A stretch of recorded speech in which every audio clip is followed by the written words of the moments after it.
तर आपली जी मीटिंग असते ही बुधवारची मीटिंग, जिला आपण साप्ताहिक मीटिंग म्हणतो. आणि आता जे लोक नवीन आहेत, उदाहरणार्थ राजू सोनवणे आहेत, किंवा राजू सोनवणे याच्या आधी बसलेले आहेत बऱ्याच वेळेला. सुनील साळवे पण काही वेळेला, ते जरी सत्रामध्ये नसले, म्हणजे ऑनलाईन जरी नसले, तरी ते आपले जे वर्कशॉप चालतात, जागृतीच्या कार्यशाळा ज्या काही चालतात त्याच्यामध्ये ते असतात. पंढरीनाथ साळवे मला वाटतं 1-2दा आलेले आहेत आधी, आणि बाकीचे लोक रेग्युलर आहेत. आणि आणखीन काही रेग्युलर लोक असतात, ते कधी असतात कधी नसतात.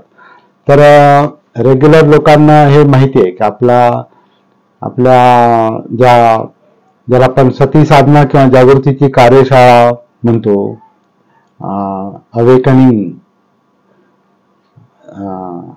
अवेकनिंग प्रॅक्टिस, अवेकनिंग वर्कशॉप, जागृतीची कार्यशाळा ज्याला आपण म्हणतो, तर ती कार्यशाळा आपल्या या ऑनलाईन आता कमी घेतो आपण, लाईव्ह जास्त घेतो, म्हणजे प्रत्यक्ष. आणि ह्याच्यासाठी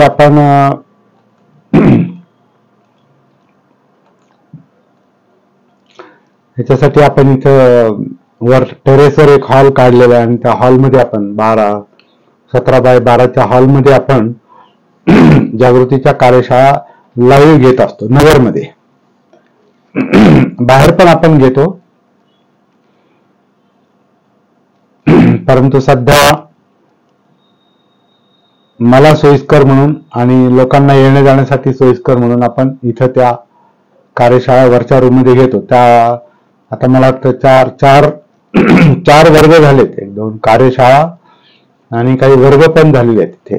आणि भेटीगाठीसाठी लोक येतात, व्यक्तिगत भेटीसाठी सुद्धा, ज्याला मी काउन्सिलिंग म्हणतो, सती काउन्सिलिंग, याच्यावर आम्ही चर्चा करतो. आता सती काउन्सिलिंग काय भानगड हे आपण थोडं नंतर पाहणार आहोत, किंवा सिनियर लोकांना ते माहिती आहे आणि नवीन लोकांना ते नंतर माहिती होईल की सती काउन्सिलिंग काय भानगड आहे. कारण आधी आपल्याला सती, जागृती, अवेकनिंग हे शिकावं लागेल. सती, जागृती, अवेकनिंग काय आहे, तर आपल्या जीवनाचे प्रश्न सोडवण्यासाठी, मानसिक असतील किंवा शारीरिक असतील, परिस्थितीजन्य असतील, कुठले प्रश्न असतील ज्याचा आपल्यावर ताण येतो, ज्याचा आपल्याला त्रास होतो, मग तो त्रास छोटा असो किंवा जीवघेणा असो, कसा असो, ज्याला बुद्धाने एका शब्दामध्ये दुःख म्हटलेलं आहे, तर तो दुःख, यातना, त्रास, टेन्शन, प्रेशर, डिप्रेशन, एकटेपणा, फोबिया, भय, भीती, असे अनेक प्रश्न असतात. विरह असतात, किंवा काही फॅमिली प्रॉब्लेम असतात, आर्थिक प्रॉब्लेम असतात, सामाजिक प्रॉब्लेम असतात, संबंधातले ताणतणाव असतात, घरातले असतील किंवा बाहेरचे असतील, या सगळ्या गोष्टींचा आपल्यावर परिणाम होतो. आणि आपली त्याच्यातून बाहेर पडण्यासाठी धडपड चाललेली असते, परंतु कसं बाहेर पडायचं हे आपल्याला माहिती नसतं. बऱ्याचदा, कधी माहित असतं, बऱ्याचदा माहिती नसतं. आता त्याच्यातून बाहेर कसं पडायचं याच्यासाठी आपण वेगवेगळे मार्ग अवलंबत असतोच जगताना, आणि प्रत्येकाचे मार्ग हे वेगवेगळे असतात आणि काही परावलंबी असतात, काही इतर लोकांवर अवलंबून असतात, काही परिस्थितीकडून अपेक्षा ठेवून, म्हणजे परिस्थितीवर अवलंबून असतात, किंवा अशी परिस्थिती असेल तर मग मला ते बरं आहे, मला ते सगळं मनासारखं जर असेल तर मग मी ठीक आहे. परंतु मनासारखं कधीच नसतं.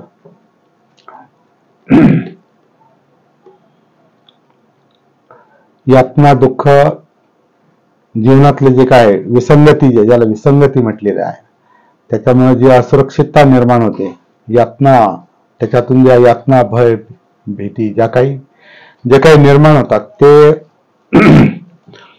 त्याला जी काही 7 कारणं सांगितली ती तर त्याची आपण जीवनामध्ये अनुभव घेतोच. बुद्धाने जसं म्हटलंय, जन्म दुःख आहे, म्हणून बाळ जन्मल्याबरोबर रडतं म्हणजे काहीतरी त्रास आहे. जन्म दुःख आहे, म्हातारपण दुःख आहे, आजारपण दुःख आहे आणि शेवटी मरण दुःख आहे. हे आपल्या जीवनातल्या 4 अवस्था ठरलेल्या आहेत. हे आपण टाळू शकत नाही आणि यातना देणार आहे. त्यानंतर प्रियांचा वियोग, आपले जे प्रिय असतात, प्रिय लोक असतील किंवा प्रिय वस्तू असतील, जे जे काही आपल्याला आवडतं ते पाहिजे असतं, ते जे पाहिजे असतं किंवा ज्याचा लोभ असतो, त्या प्रिय गोष्टी आपल्याला सोडून जातात तेव्हा दुःख होतं. ज्या गोष्टी अप्रिय असतात त्या आपल्या जीवनात येतात तरी दुःख होतं. आणि मनासारखं न होणं ही दुःखाची 7 कारणं आहे. आणि मनासारखं बहुधा कधी घडत नाही. काहीही होऊ शकतं आणि परिस्थिती बिघडू शकते. आणि परिस्थिती बिघडली की मनस्थिती बिघडू शकते. परिस्थितीला आपण काय करू शकत नाही, परंतु मनस्थितीवर आपण कार्य करू शकतो. मनस्थितीला आपण सांभाळू शकतो. परंतु मनस्थिती जर सांभाळायची असेल तर मन समजलं पाहिजे. मनोवस्था समजल्या पाहिजेत. मनोवस्था जर समजल्या नाहीत तर मनस्थितीवर कसं कार्य करणार आपण? अशक्य आहे. मग मनस्थितीवर काम करता येत नाही म्हणजे स्वतःवर काम करता येत नाही, म्हणजे स्वतःच्या जीवनाकडे पाहता येत नाही. मग माणसाला वाटतं मग दुसरं कोणीतरी करेल, आपला प्रश्न दुसरे सोडवतील. मीटिंग चालू आहे संदीप. मग आपल्याला वाटतं दुसरे कोणीतरी प्रश्न सोडवतील, आणि असं नेहमीच होत नाही. त्याच्यावर एकच मार्ग उरतो बुद्धांच्या शिकवणीनुसार, की अत्तदीप भव, स्वतःमध्येच उतरा.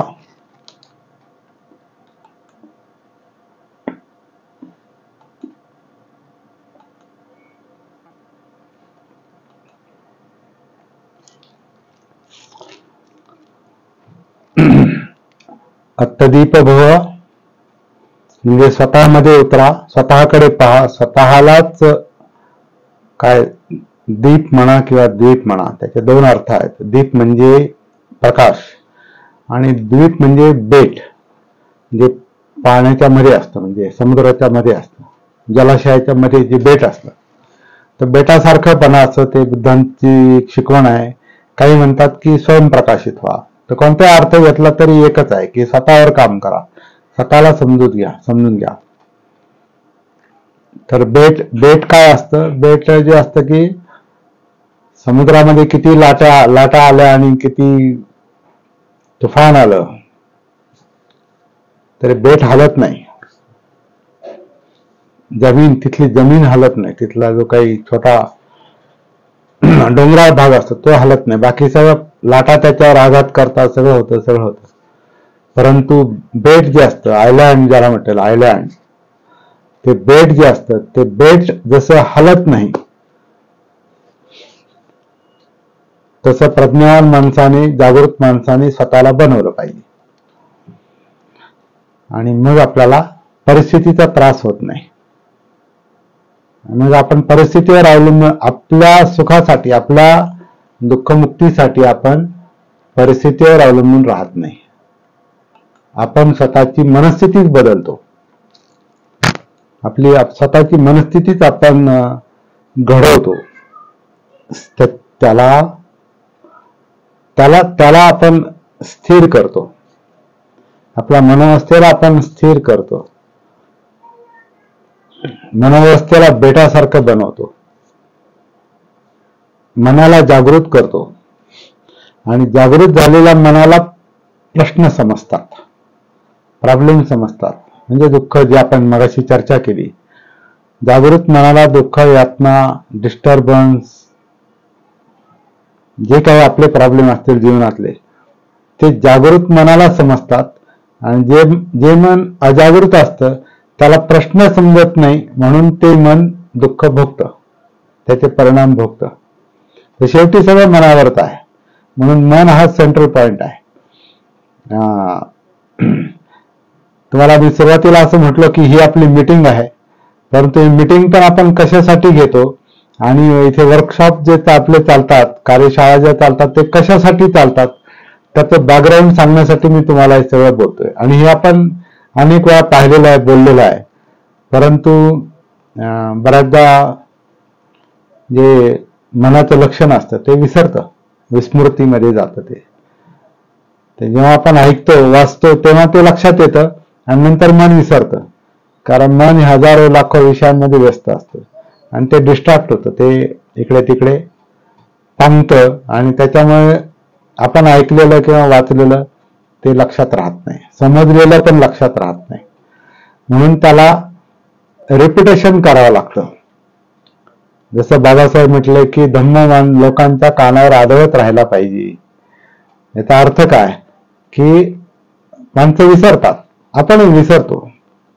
माणसं म्हणजे आपणच. तर विस्मृती हे मनाचं लक्षण आहे, विसरणं. तर ते लक्षण लक्षात घेऊन ते सतत तो जो मुद्दा आहे तो कानावर आदळत राहायला पाहिजे किंवा वाचनात आला पाहिजे किंवा असे काही साईन्स आपल्या आजूबाजूला पाहिजेत.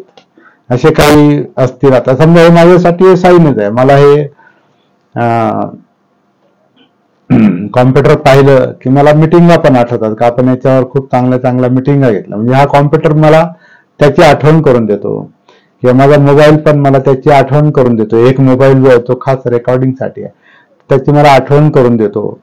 अशा अनेक गोष्टी माझ्या आजूबाजूला पुस्तकं आहेत, काही माझं लिखाण आहे, काही ते या गोष्टी आपल्याला आठवण करून देत असतात. तर आपल्याला आठवण करून देणाऱ्या अशा काही गोष्टी आपल्या समोर पाहिजे असतात, आपल्या आजूबाजूला पाहिजे असतात. सगळ्यात मोठी महत्वपूर्ण गोष्ट जी असते आपल्याला आठवण करून देणारी ते म्हणजे आपला ज्यांच्याशी संपर्क आहेत ते लोक. आपण जर योग्य लोकांशी संपर्क ठेवला, ज्याला कल्याण मित्रता म्हटलेला आहे, योग्य लोकांशी जर संपर्क ठेवला तर आपल्याला ह्या ज्या त्रास देणाऱ्या गोष्टी आहेत ह्याच्यातून बाहेर कसं पडायचं हे कळतं हळूहळू. म्हणून ती कल्याण मित्रता, संपर्क आणि अजून एक जो मुद्दा मागाशी मी बोललो, काउन्सिलिंग, सती समुपदेशन, म्हणजे जागृतीवर आपल्याला काय डिस्कशन करता आलं पाहिजे, बोलता आलं पाहिजे. आता ही जागृती काय, हे सती काय, हाच एक महत्वाचा मुद्दा आहे आणि तो आपण सोप्या भाषेत पाहण्याचा प्रयत्न करतो. बुद्धाला फार सोपं सांगितलेलं आहे, ती सोपी गोष्ट आपण लक्षात घेतो. सती जागृती अतिशय सोपी गोष्ट आहे. ही फार अशी त्याला आपल्याला मेंदू फार हुशार पाहिजे, फार समज पाहिजे, फार अभ्यास पाहिजे, फार हे पाहिजे, फार ते पाहिजे, काय नाही पाहिजे. साधे साधे लोक बुद्धाच्या काळात बुद्धाच्या संपर्कात यायचे आणि ते लगेच काम व्हायचे जागेवर. सगळ्यांचे अनेकांचे प्रश्न जागेवर सुटलेले आहेत. त्याचं कारण ही सोपी गोष्ट आहे. बुद्धांना सापडलेली गोष्ट सोपी आहे, कॉम्प्लिकेटेड नाही, गुंतागुंतीची नाही, डोक्याला निष्कारण ताण देणारी नाही, गुंतवून ठेवणारी नाही, डायव्हर्ट करणारी नाही, दिशाभूल करणारी नाही. अजून एक म्हटलेलं आहे धम्म ज्याला अकालिक आहे. अकालिक म्हणजे अमुकच वेळेला अमुकच ते करा मग ते समजेल, काही नाही, असं काही नाही. अकालिको म्हणजे धम्म किंवा ही शिकवण ही काळाशी बांधलेली नाही.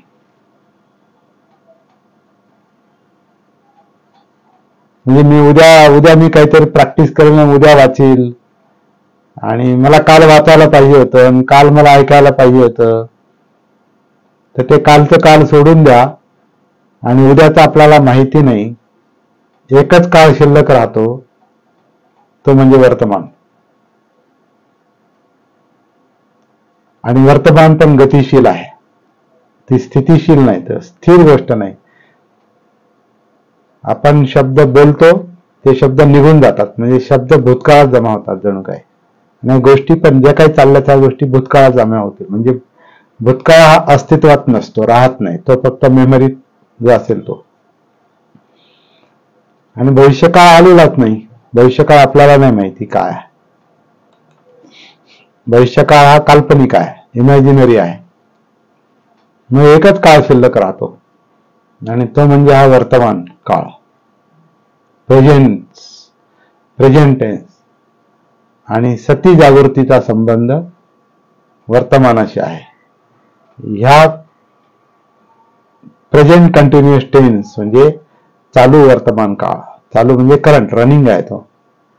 या प्रेझेंट कंटिन्युअस टेन्सशी, चालू वर्तमान काळाशी म्हणजे गतिशील वर्तमान काळाशी सती जागृतीचा संबंध आहे.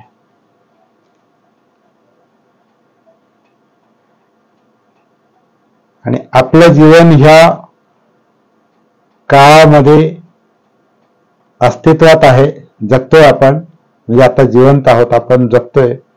तर आपलं जीवन हे वर्तमानाशी कनेक्टेड आहे आणि म्हणून वर्तमानाचं भान पाहिजे.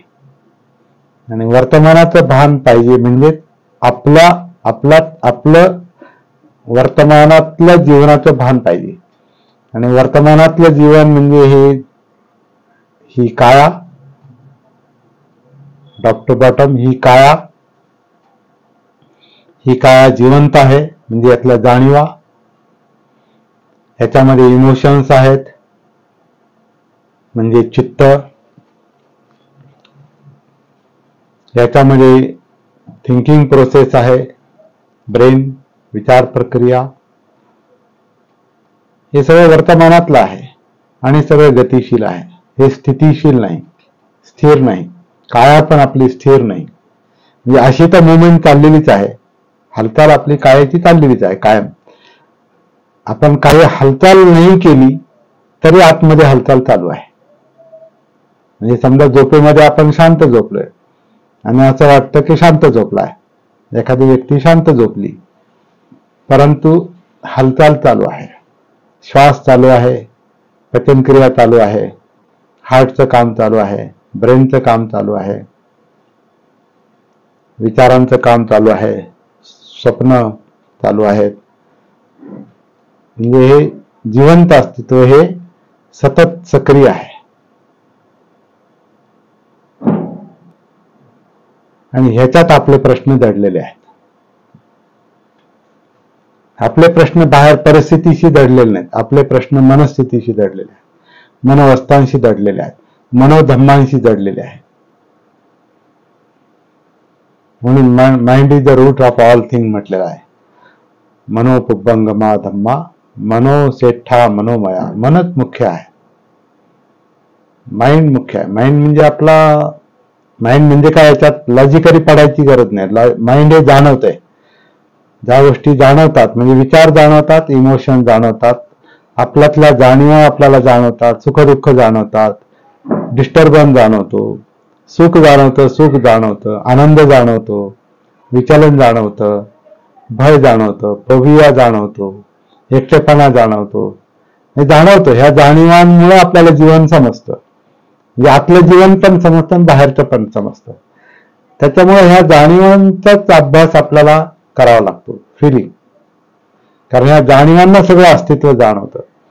जाणीवांना ही काया जाणवते, जाणीवांना चित्त जाणवतं, इमोशन जाणवतं, विचार प्रक्रिया जाणवते, जीवन पण जाणवतं, सब्जेक्टिव्ह अंतर्विश्व पण जाणवतं आणि बहिर्विश्व पण जाणवतं. ज्या बहिर्विश्वाशी, बाहेरच्या जगाशी जे आपण डोळे, कान, नाक, जीभ, त्वचा यांनी कनेक्टेड आहोत, जोडलेले आहोत, ते पण जाणवतं जाणीवांमुळे. आणि अंतर्विश्व पण जाणवतं, परंतु ते स्पष्ट जाणवत नाही. ते स्पष्ट जाणून घ्यायचं असेल तर अंतर्विश्वामध्ये जागृतीची प्रोसेस, प्रक्रिया सक्रिय झाली पाहिजे. त्याला सती जागृती म्हणतात. आणि ती कशी, ते काम कसं करायचं, याच्यासाठी आपले सगळे आता प्रयत्न चालू आहेत.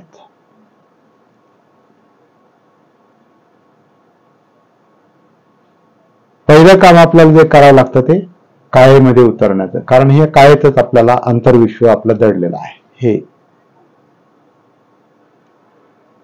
जिवंत शरीर, याच्याशी आपल्याला आतून आत कनेक्ट व्हावं लागतं. आणि ती कनेक्टिव्हिटी आपल्याला एक सोपा मार्ग म्हणजे हे शरीर, ही काया जी आतून आत श्वास घेतं, म्हणून पोटाची, छातीची, पाठीची हालचाल चाललेली आहे. आतून आत ते श्वास घेतं, आतून बाहेर सोडतं. हे जे चाललंय ते आपल्याला ऑब्झर्व करायचं आहे, फील करायचं आहे. कारण आपण त्याच्यापासून डिस्कनेक्ट आहोत म्हणून ते फील होत नाही. कनेक्ट झालं की मग फील होतं, ते जाणवतं. कारण आपलं मन अनेक विषयांमध्ये, हजारो लाखो विषयांमध्ये जर व्यस्त असेल तर त्याला आतलं ते जाणवत नाही. आतलं जाणवत नाही म्हणजे स्वतःचं जीवनच मनाला जाणवत नाही, म्हणजे आपल्याला आपलं जीवन जाणवत नाही. आणि आपलं जीवन आपल्याला जाणवत नाही, आपलं जगणं आपल्याला जाणवत नाही. त्यामुळे जगण्यातले प्रश्न आपल्याला लक्षात येत नाहीत, आणि प्रश्न लक्षात येत नाही म्हणून ते सोडवायचे कसे ते कळत नाही. इतकं सरळ सोपं सूत्र आहे, हे बुद्धांनी लक्षात आणून दिलेलं आहे. त्यामुळे काय कुठं ध्यान देण्याची गरज नाही, कशावर अवलंबून राहण्याची गरज नाही. आणि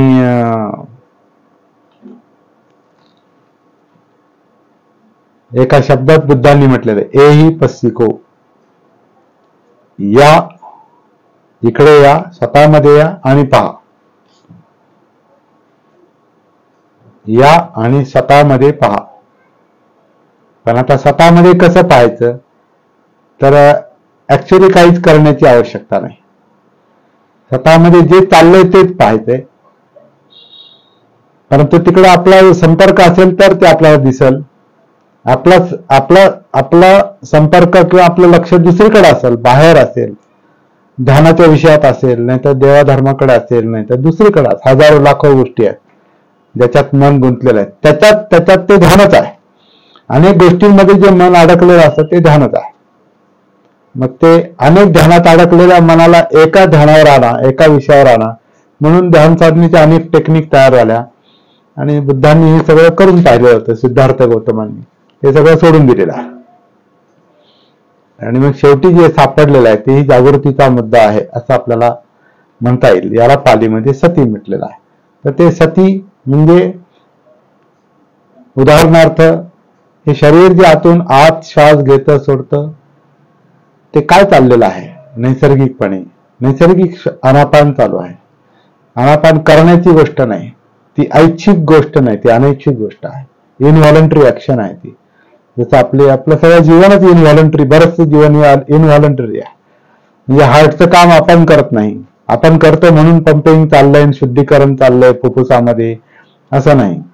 फुफ्फुसाच्या आजूबाजूला जे शुद्धीकरण चाललंय, फुफ्फुस जे आहे लंग आपण म्हणतो म्हणून ते श्वास घेतो सोडतो असं नाही. पचनक्रिया आपण करतो म्हणून पचन होत नाही. आपलं काम फक्त खायचं आहे, पुढे काय होतं आपल्याला नाही माहिती.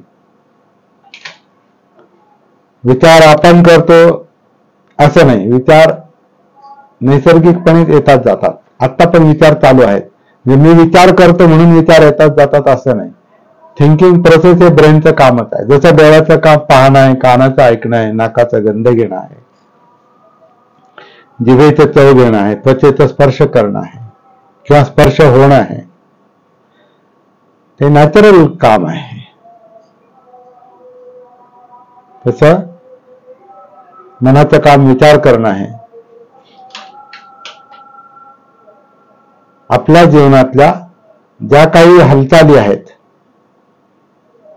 जगण्यातल्या ह्या शरीरातल्या ज्या काही कायिक आणि मानसिक हालचाली आहेत, ह्या इनव्हॉलंटरी आहेत, अनैच्छिक आहेत. इच्छेच्या बळावर त्या चाललेल्या नाहीत, त्या नॅचरली चाललेल्या आहेत. आणि ज्याला आपण इच्छाशक्ती म्हणतो ती फार थोडी गोष्ट असते. ती पण मुळात इच्छाशक्ती आहे म्हणून आपण इच्छा परिस्थितीनुसार आपल्यात निर्माण होतात. पण मुळात इच्छाशक्ती मनाचं ते लक्षण आहे. इच्छाशक्तीच नसती मनामध्ये तर इच्छा निर्माण आपण मुद्दाम करू शकलो नसतो. जसं आता मीटिंगची लिंक पाठवली आणि आपल्याला इथं जॉईन व्हायचंय, मेसेज टाकला आणि आपल्याला इथे जॉईन व्हायचंय, आपल्याला यायची इच्छा झाली आणि आपण इथं आलात. ते टेम्पररी इच्छा म्हणजे इच्छा झाली म्हणून आपण आलो हे बरोबर आहे, परंतु मनातच इच्छाशक्ती नावाची शक्ती नसती तर आपल्याला ते शक्य झालं नसतं. म्हणजे मुळातच ते आहे. तर हे सगळं जे काही आहे आपल्यामध्ये हे सगळं आपल्याला एक एक करून अनुभवाला आलं पाहिजे. हे बुद्धांच्या लक्षात आलंय शेवटी, की कुठं दुसरीकडे जाण्याची गरज नाही. इथेच ए ही पसिको, इथंच आणि इथंच पाह. वर्तमान आणि वर्तमानातलं जीवन, हे जिवंत अस्तित्व, लिव्हिंग एक्झिस्टन्स, ही अंतर्दृष्टी आली की सगळे प्रश्न सुटायला सुरुवात होते.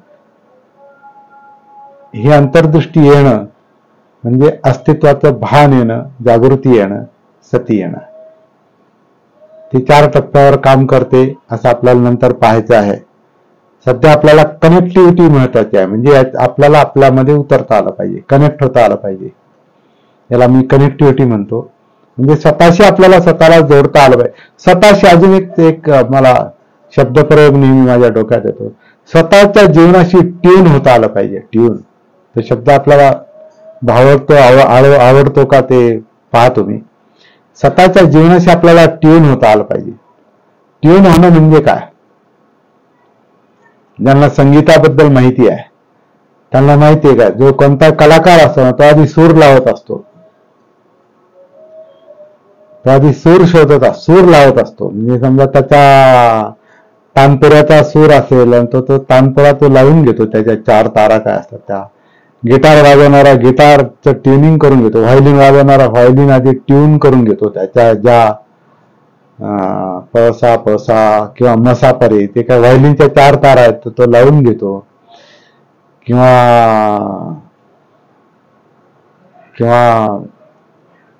मेंडोलिन असेल, काही असेल, वाद्य आधी लावून घेतलं जातं. गायक आधी आपला आवाज त्या सुराशी मॅच करतो. म्हणजे हार्मोनियम घेऊन का बसतो गायक? कारण त्याचा हार्मोनियमचा जो सूर असतो त्या सुराशी तो स्वतःचा आवाज ट्यून करत असतो. त्याचा तो सा असतो, षड्ज, तर त्याच्याशी ट्यून करत असतो आणि मग ते त्याचं गाणं पुढे जात असतं. ज्याला साथ संगत नसते, ज्याला रिदम नाही, तबला नाही, जो काही रिदम असेल, केरवा असेल, नाही तर रूपक असेल, नाही तर त्रिताल असेल, नाही तर झपताल असेल, नाही तर एकताल असेल, जो काही रिदम आहे, त्या रिदम मध्ये त्याचं गाणं वाजवणं चाललेलं असतं. पण ते गाणं वाजवणं चालण्याच्या अगोदर तो स्वतःला त्या वाद्याशी ट्यून करून घेतो. वाद्य ट्यून करतो किंवा स्वतःचा आवाज तो लावतो, त्याला म्हणतात आवाज लावणे म्हणतात त्याला. तो आवाज लावतो आणि मग ते गाणं सुरू होतं. तसं आपल्या जीवनाला जर समजून घ्यायचं असेल आणि जीवनाचं सुरेल किंवा बेसूर संगीत ऐकायचं असेल जीवनाचं, तर त्याच्याशी ट्यून व्हावं लागतं आधी. आणि बेसूर जर असेल जीवन, तर त्याला आधी जागृतीनं ते सुरेल बनावं. हे आतल्या आत चालणारं काम आहे. तर ते आपण त्याच्याशी ट्यून होतो. म्हणजे आपण स्वतंत्र आहोत असं नाही, मन मनाशी किंवा मन हे जीवनाशी ट्यून होतं असं म्हणू शकतो. तर हे ट्यून होणं म्हणजे जीवन समजून घेणं आहे, म्हणजे त्याच्याशी एकरूप होणं आहे. आणि मग आपल्याला कळतं की कुठं सूर लागत नाही, कुठं सूर बिघडतो, कुठं ते म्हणता येत नाही, कुठं नीट काय म्हणतात वाद्य त्याच्या ताले व्यवस्थित वाजत नाही, किंवा जे काय असेल ते. तसं जीवनातलं जीवन जर बेसूर असेल तर मग ते बेसूरच वाजतं. म्हणून त्यालाच आपण दुःख म्हणतो, जे डिस्टर्बन्स म्हणतो. ते सगळं. आणि बऱ्याच लोकांचं जीवन हे 90-99% बेसूरच चाललेलं असतं. कधीच मनासारखं होत नाही, कधीच मनासारखं चाललेलं नाही. काही ना काही प्रॉब्लेम हा जीवनामध्ये ठरलेलाच असतो, जन्मापासून मृत्यूपर्यंत. तर बुद्धांच्या हे जेव्हा लक्षात आलं, म्हणजे म्हटलं आता जीवन जर हे असंच चाललेलं आहे, तो लेट इट गो. जसं चाललंय तसं तुम्ही त्याला बदलू शकत नाही. काही गोष्टी अशा आहेत त्याला तुम्ही बदलू शकत नाही, स्वतःला त्याच्याशी ट्यून करू शकता आणि समजून घेऊ शकता. म्हणजे जसं आता मी तरुण होतो आता म्हातारा आहे, 70 वर्षाचा म्हातारा आहे मी आता, म्हणजे लोकांच्या भाषेत म्हातारा आहे. मला नाही वाटत मी म्हातारा आहे आतून, पण 70 वर्षाचा म्हणलं म्हातारा आहे. म्हातारपणात तरुणासारखं मी नाही तरुणपणातल्या अपेक्षा म्हातारपणात नाही पूर्ण होत. तरुणपणात जे वाटतं ते म्हातारपणात नाही होणार. मग म्हातारपणाशी ट्यून होता आलं पाहिजे. तरुणपणात आपण तेव्हा तर तिथं उच्छृंखल ती फार उसळा मारणारी अवस्था असते. तुम्हाला अनुभव आहे. तरुण नाही का, तरुण म्हणजे ऊर्जा, शक्ती. हा, आणि तो तारुण्य नेहमी उसळा मारत असतो. आणि म्हातारपणाचं कधी कधी म्हातारला वाटतं अभी तो मी जवान हूं, पण ते तसं नसतं. तसं नसतं. तुम्ही का मनात किती वाटलं ते तसं नाही. आता म्हणजे डोळ्याचा नंबर वाढत चाललेला आहे. आता परवा तपासला, चष्मा दुसरा आहे हा, अजून तो मिळाला नाही. तो नंबर आता ह्यानी पाहायला जरा थोडंसं अंधुक दिसतं, पण ते अंदाजाने मी म्हणतोय कोण बसलंय समोर, कोण आहे, अंदाजानं ते दिसतं. अगदी क्लिअर नाही दिसत. आता नवीन चष्मा येईल त्याला पाहू कसा दिसतोय तो. तर पूर्वज्ञान जे आहे त्याच्यानुसार मला ते दिसतं की तेव्हा संदीप बसले, अनिल बसले, सुनील बसले, संदीप त्रिभुवन आहेत किंवा भूषण आहेत, अशोक आहेत, विशाल आहेत, नावं पण आहेत तुमची, आणि राजू सोनवणे, पंढरीनाथ, सुनंदा साळवे आणि मी स्वतः, हे सगळे स्क्रीनवर मला दिसतात. पण स्पष्ट चेहरे नाही दिसत मला, कारण हा चष्मा काम करत नाही. काढलं तर आणखीन चांगलं दिसतं खरं म्हणजे. डॉक्टरने सांगितलं चष्मा नका लावू, परंतु ते रिफ्लेक्शनमुळे त्रास होतो म्हणून ते, आणि ते सवयीचं झालंय, हॅबिच्युअल. पण मी म्हटलं नाही, मला तरुणपणासारखं दिसलंच पाहिजे. नाही, तर म्हातारपणाशी ट्यून करून घ्या स्वतःला. तर जीवनाशी ट्यून करून घेतलं, मग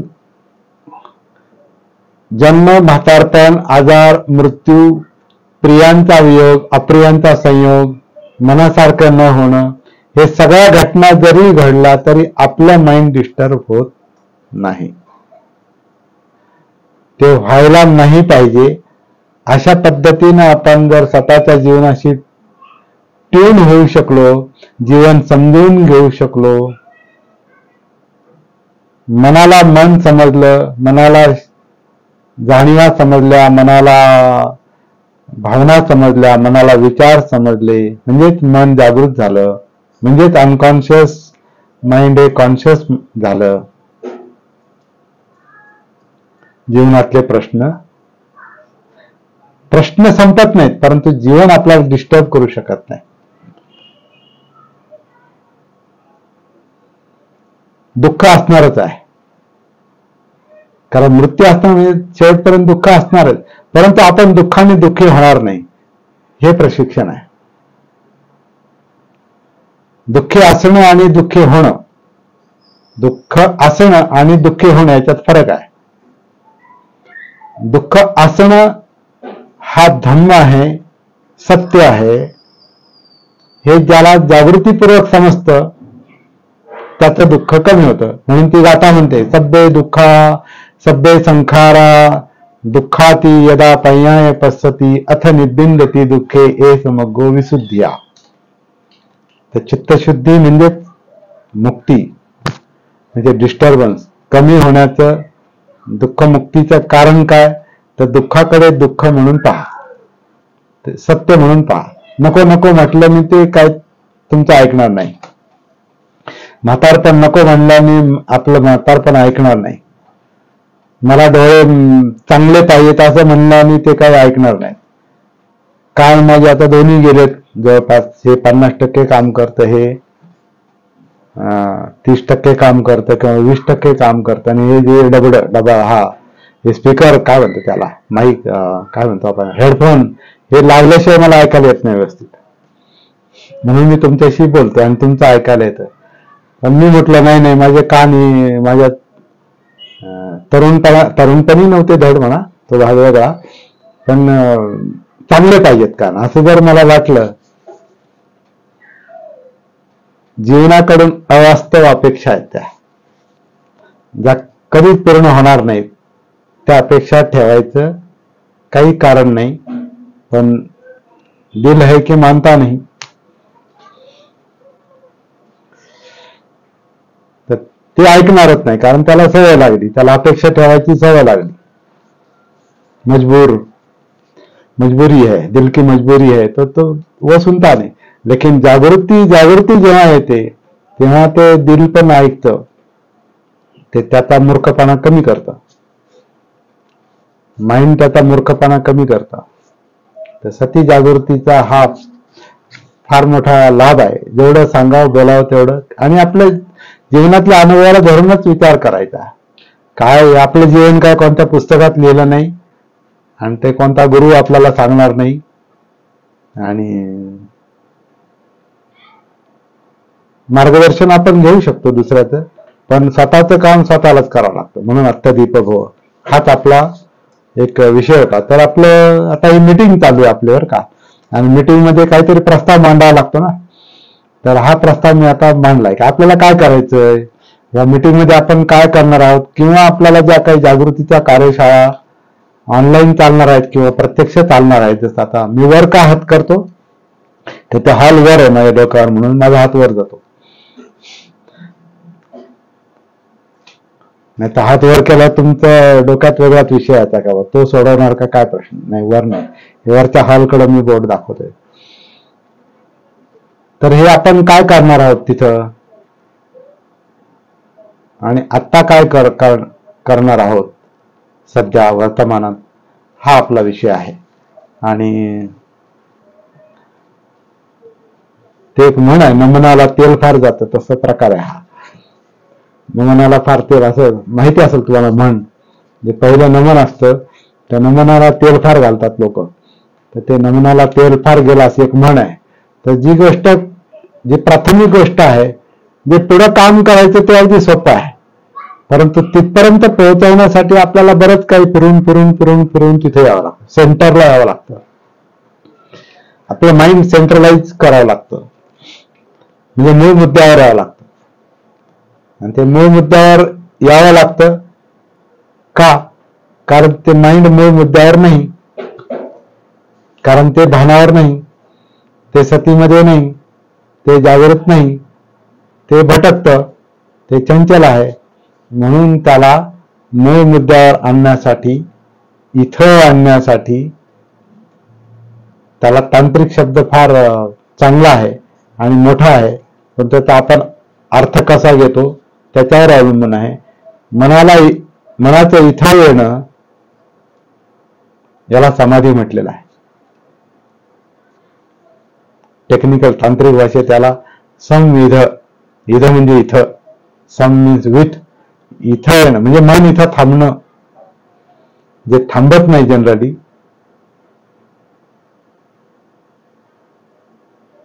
त्याला तसं ट्रेनिंग देण्यासाठी सती साधना आहे. जागृती, सती, अपमाद, अनेक शब्द आहेत त्याला, पण टेक्निक प्रत्यक्षात ते कसं करायचं, तर मनापर्यंत पोहोचता आलं पाहिजे. मनात बाहेरून पोहोचता येणार नाही, त्याला आतूनच तो मार्ग आहे. तो inner way, it is not outer way. बाहेरून आत नाही जाता येत, आतूनच आत, कारण आतच जाणीव, आतच आहेत ना, आतच आहे सर. बाहेरचं जग सुद्धा आतच आहे. बाहेरचं पण जग आत आहे. समजा आता काल मी आणि संदीप भेटलो आणि आम्ही तासभर चर्चा केली, चहा घेतला, आणखीन बरंच काय बोललो. काल बोललो, तर ते कुठे आहे, कालचं कुठे आहे ते फक्त मेमरी मध्ये आहे, म्हणजे इथं आहे. मग जग कुठं आहे, जग इथंच आहे, आतमध्ये आहे, बाहेर काहीच नाही. त्यामुळे आता काही लोक म्हणतात ना, हे तुम्ही फार स्वतःमध्येच अडकलात तुम्ही.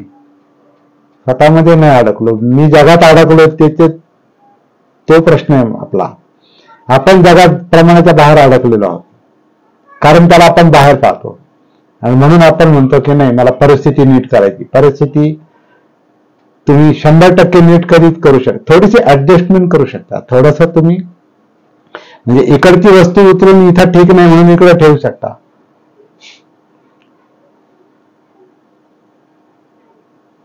थोडस तुम्ही त्याला हे करू, कारण आपल्याकडे डोका आहे, बुद्धी आहे, विचार आहे, तर आपण ते करू शकतो. इतर प्राणी पण करतात. म्हणजे पक्षी पण घरट बांधतात, ते बरोबर ते गोळा करून आणतात ते, आणि एक एक धागा, एक एक काडी ते लावून बरोबर ते घरट तयार करतात.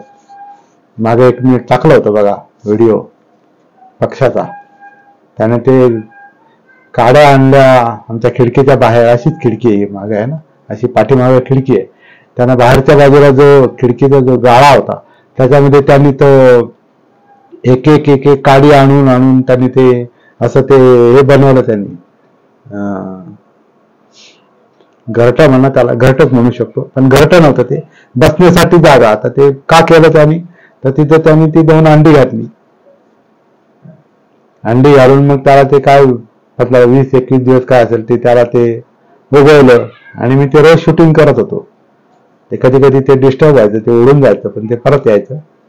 तर ते मी शूटिंग ते दाखवत होतं. तर ते शेवटी ते ठेवून ते अंडी उगवून त्यानं ती पिलं पण बाहेर काढली, आणि ती त्यातलं एक मेलं.